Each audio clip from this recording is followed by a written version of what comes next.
Friends, నేను మీ Manju. Welcome to Manju cooking wonders. ఈరోజు మనం ఆంధ్ర స్పెషల్ రుచికరమైన ఆరోగ్యకరమైన కందిపొడి చేసుకుందాం.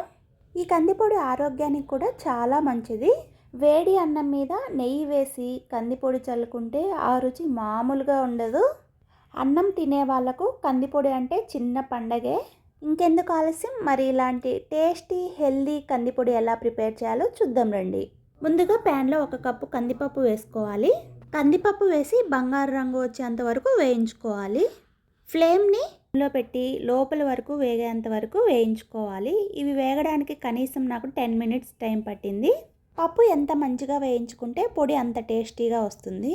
మనం ఏ కప్పుతో అయితే కందిపప్పు తీసుకున్నామో దానిలో 1/2 కప్ శనగపప్పు తీసుకొని దీన్ని కూడా బంగారు రంగు వచ్చేంత వరకు వేయించుకోవాలి. శనగపప్పు వేసుకోవడం వల్ల డైజెషన్కి హెల్ప్ అవుతుంది.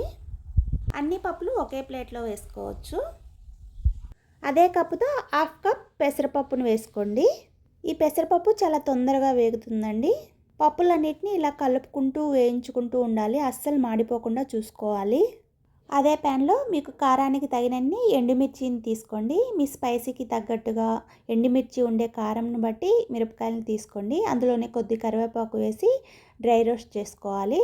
ఫైనల్గా కొద్దిగా వేగిన తర్వాత ఇందులో 1 స్పూన్ జీలకర్రను వేసి వేయించుకొని చల్లారబెట్టుకోండి.